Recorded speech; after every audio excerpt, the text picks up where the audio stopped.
Tonight, Riverside County remains in the most restrictive purple tier of reopening, and that's because our case rate metric continues to hold us back. The case rate that we need to get to below 7%, below 7. So we need to be at below 7 for 2 weeks, and then we can move to the red tier.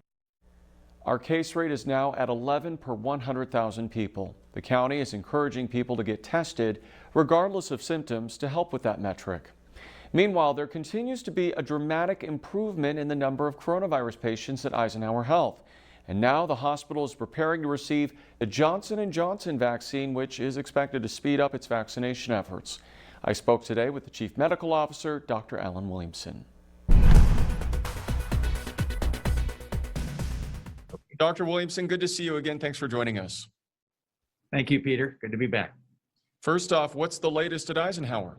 Well, things continue to look very good. We're seeing a very nice trend of decrease in the cases and in the ICU stay. So I think today we have 17 or 18 patients in the hospital, 3 of them in the ICU. So certainly a continued improvement over the last several weeks. That's a dramatic improvement.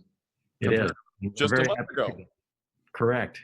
Yeah, about 5 weeks ago, we were at about 180 patients. So just a very nice progressive decline in the total number of cases. Wow. Okay, well, let's talk about the vaccines. Johnson & Johnson is now shipping its vaccine across the nation. So what do people here need to know about it, and what makes it different compared to the other 2 vaccines that are already available? Yeah, there's some differences, obviously, between the Johnson & Johnson vaccine and the other 2 that we've been using, the Pfizer and Moderna vaccine.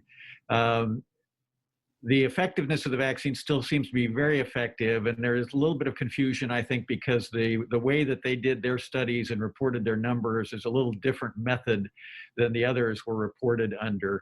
But really, the bottom line is when we look at the most important factors, which is developing serious illness with COVID-19, severe symptoms, hospitalization, or death, seems to be extremely effective at preventing that.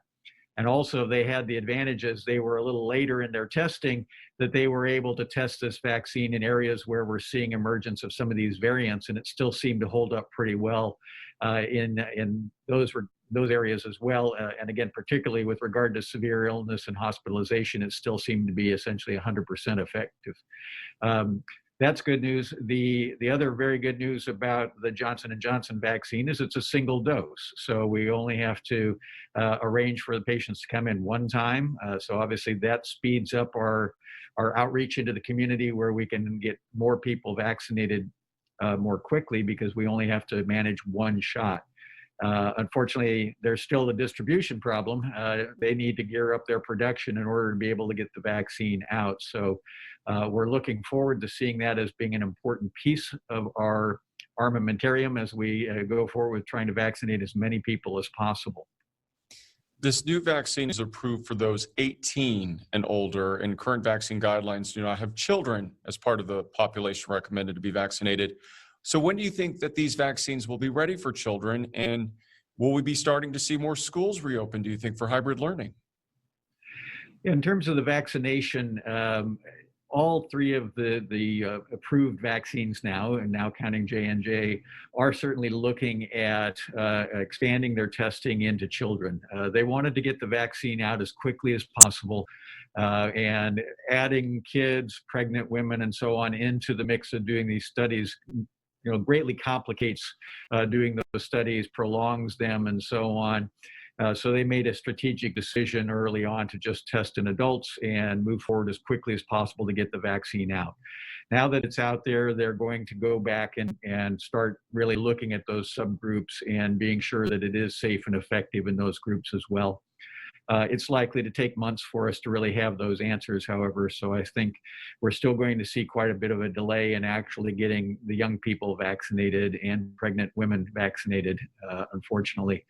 But we do need to just look at our effectiveness so far. We are doing a very good job as a nation. We're now up to, I think, about 14% or so of the population has been vaccinated. Still have a long way to go, but at least we are making good, steady progress in getting vaccines into arms. As far as school openings, again, this is a very complicated issue. You have many factors you have to weigh in there: the safety of the children, the safety of the teachers and the staff. I know there's a lot of concern among the teachers unions and so on about being sure that this is done in a safe way. And obviously that is important, that we take safety importantly in our decisions about this. We also do have to balance that against the fact that, all of the studies also show that in-person learning in the classroom is far superior in terms of the experience that the kids get, and even potentially safer in some studies in terms of spread of disease. So it is a complicated equation, and people do need to just step back and look at this very carefully to be sure we do what at the end of the day is the safest thing for everyone.